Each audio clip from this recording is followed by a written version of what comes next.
How are you guys doing today on this Thursday, September 9th, 2021? Thank you for joining me here tonight for another metallic episode of Music of Destruction.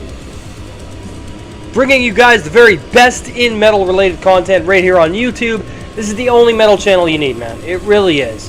If you missed anything in the past week, click the eye in the upper right corner of the screen. You can get caught up on all my latest videos. I'd certainly appreciate it. Grab yourselves a cold beverage and strap yourselves in for the best fucking metal content imaginable, man. If you want me to review anything, make suggestions in the comments section below. Slam, deathcore, metalcore, modern tech death. If you enjoy that shit, that's fine. Don't ask me to fucking review it because I won't do it. Remember, subscribe, turn on that bell so you don't miss anything. One of the hardest working metal channels on the fucking platform. I put 5 videos out per week. You're going to get some of the best stuff on this channel in terms of bands you can discover. Hopefully you enjoy all of the stuff that I'm into. Perhaps if you don't, that's fine, and we all like different things. Welcome to Top 15 Thursdays here on the channel once again. Tonight we're going deep beneath the earth into South America, Chile to be exact with my top 15 Chilean metal bands. Now, as you may or may not know, the South American metal scene is pretty prominent, and there are so many amazing bands from the southern hemisphere for certain, and I find that this scene gets overlooked quite a bit. Well, I'm here to change that tonight. So let's just get into it, shall we? Coming in at number 15, we have 13 Bells of Doom with their album of the same name, self-titled, released in 2018 on Apocalyptic Productions. This is doom metal in that vein of Saint Vitus, Pentagram, and Black Sabbath. Some of the best stuff I've heard in a long time. This is a great traditional doom metal band. There's a lot of atmosphere here, very dark and gothic stuff going on here. An awesome fucking release, 13 Bells of Doom. Definitely a band you don't want to overlook.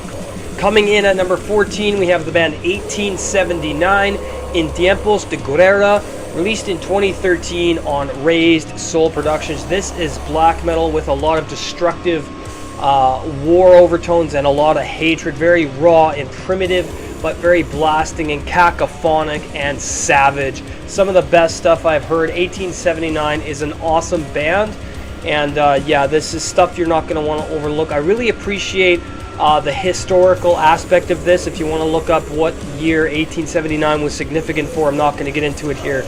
You can find out for yourself. But yeah, number 14, 1879 and Tiempos de Guerra. Coming in at number 13, A Dead Cold Lament, Shadows of Myself, released in 2020 on Gate of Horror Productions. This is really dark funeral doom metal, very solitary, cold and nightmarish, and very unsettling and disturbing stuff. I really appreciate the attention to detail here in terms of the atmosphere and just how cold and foggy and cemeterial that it feels. It feels very lifeless and isolated. It's very fucking solitary in its entire overall atmosphere and goal. This is an awesome album. Number 13, A Dead Cold Lament, Shadows of Myself. Coming in at number 12, Abaddon from the Dark of Our Minds, released in 1993 on Exide Records. This is death metal with a very occult, primal, blasting feel, very cacophonic, a little bit reminiscent of bands like Bestial Warlust and stuff like that. Not quite war metal, but approaching that in a lot of ways in terms of its song structuring, but also very OSDM with a bit of groove thrown in here and there. A little bit of thrash elements making their appearance here and there, but yeah, Abaddon has that early 90s New York death metal with that USDM influence, but with a bit of European influence, but definitely South American, okay? Awesome band, Abaddon from the Dark of Our Minds gets number 12. Coming in at number 11, Afterworld with Lamentos, released in 2013 on Sun Empire Records. Doom death metal, okay? And this is some of that newer doom death metal, but it doesn't approach those dangerously trendy bands that are doing the genre a little bit wrongly.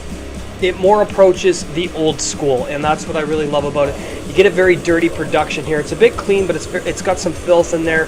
Great guitar work, drums, bass, and vocals. A great atmosphere here being set by Afterworld with Lamentos gets number 11.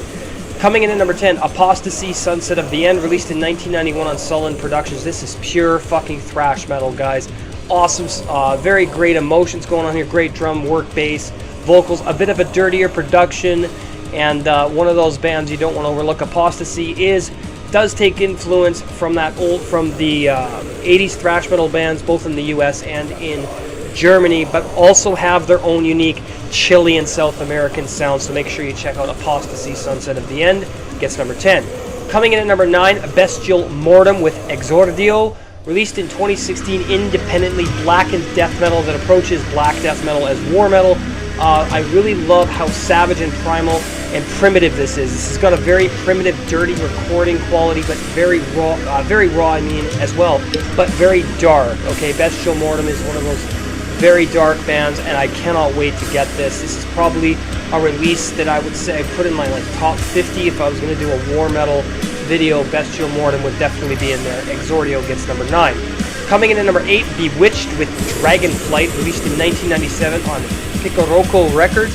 This is heavy, doom, black metal, and ambient all combined together. So you got a lot of different elements going on here, a lot of different moods. There's a lot of atmosphere here as well, being that it is ambient. There's a lot of slower, trudgier, doom-paced stuff, but also some epic heavy metal, instrumentation that just combined together to bring a very strong presence here with Bewitched. Dragonflight gets number 8. Coming in at number 7, Black Void with Asphyxia, released in 2013 independently, raw DSBM. Okay, if you know depressive black metal, you know how claustrophobic, hateful, solitary, and suicide-inducing this can be. But it's suicidal in the sense of the music itself collapsing in on you and making you feel completely hopeless, cold, lifeless, like the blood's been drained from all of your veins, and that's what we get with Black Void Asphyxia. Very suffocating atmosphere, almost like asphyxiation is occurring in the ripping drum and bass work, but also the atmosphere, hence the name of the album, Asphyxia. That's what it sounds like. From Black Void gets number 7. Coming in at number 6, Coffin Curse Ceased to Be, released in 2020 on Memento Mori Records. Old school death metal, okay?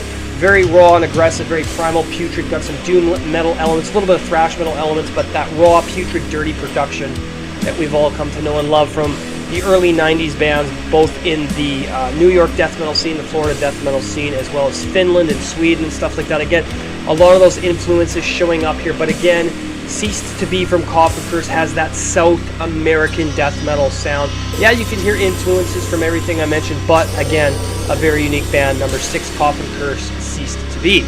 Coming in at number 5, Conflicted with Social Disorder, released in 2012 on Sick Bangers Records. This is part of that new wave of thrash metal. Probably one of the most politically charged of thrash metal bands. Really reminds me of bands like Toxic Holocaust, Suicidal Tendencies, DRI, and bands like that. You get some crossover elements happening here, a little bit of punk thrown in here for good measure, so you get that crossover element with some hardcore, and of course lots of thrash metal. Very emotional and convicted, very angry and raw. An album all about sticking it to the fucking New World Order, and I love it to death. Conflicted Social Disorder gets number 5. Coming in at number 4, we have Lethargy of Death with Necrology, released in 2010 on Endless Winter Productions. Solitary funeral doom metal, all about death, solitude, isolation, despair, and hatred. A very suffocatingly cold, bleak atmosphere hangs over this, both in the compositional framework, but also the overall mood and lyricism. It's a very depressing album, but one that you'll want to come back to if you're a fan of funeral doom metal. Lethargy of Death, Necrology is one you don't want to overlook. Coming in at number 3, we have Udin with their self-titled, released in 2011 on 9th Meridian Records. This is funeral doom metal, but with a different tonality. It's very nature-esque driven funeral doom metal. Still got a very funereal, depressive atmosphere, but not really focusing on depression and hatred, more on nature and serenity and solitude. Of course, there are those isolated elements going on here, but it's a very solid release from Udin. Very self-introspective music going on here. Very something that's going to make you think and want to be out alone in the middle of nature. Very serene in its guitar work. Quite minimalistic, but yeah, really great release from Udin with their self-titled, gets number 3. Coming in at number 2, Neblinum with El Lamado del Silencio, released in 2020 independently. This is DSBM. Very hateful, very Southern American DSBM. Cold and hateful, aggressive and raw, but also very poignant in its delivery and quite crushing to the soul as well. This is going to make you feel completely lifeless, hopeless, cold, and alone, and like all of humanity's a pile of shit, but hey, that's the whole point of misanthropic DSBM. Neblinum, El Lamado de Silencio gets number 2.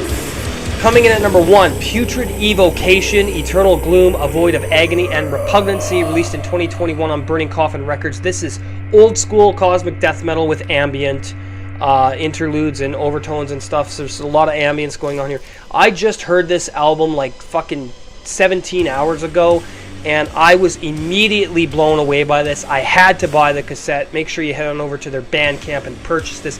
This is OSDM brilliance.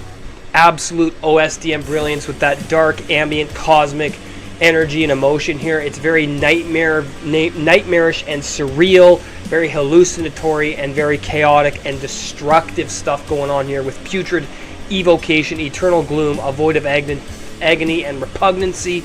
I cannot wait to get this tape and review it. Putrid Evocation, Eternal Gloom, A Void of Agony and Repugnancy gets number 1. Head on over to their Bandcamp right now and get this. You won't regret it. Alright guys, so there you have it, another top 15 in the books here on Music of Destruction. I hope you guys enjoyed the premiere tonight. If you're new, subscribe, turn on that bell so you don't miss anything. Teespring.com/music-of-destruction for merch on that. There's some great stuff up there. Bonfire.com/store/music-of-destruction. Awesome designs on there. I got 5 items up. Going to be getting up some more this week. Make sure you support the channel and buy some merch if you enjoy the content. If you want to support on Patreon, you get exclusive content for patrons only. I do podcasts on this Patreon about once a month, but we got the Seed episode 34, the history of the Les Legions Noir, up there right now. One of my best podcasts. It's an hour long. Make sure you go to patreon.com/music-of-destruction. Pick the $5 tier. You will get access for life. Colton James and myself doing our first movie review very, very soon. We're working on the Alien 1979 review. We're shooting for a September 12th release on Sunday, so make sure you guys go and check that out. Head on over to Beyond the Big Screen and hit that subscribe button. Turn on the bell there. Thank you guys for watching. Like, comment, subscribe, share this video. We will see you for Metal Album Warfare Fridays. Take care of yourselves. We'll see you in the next video.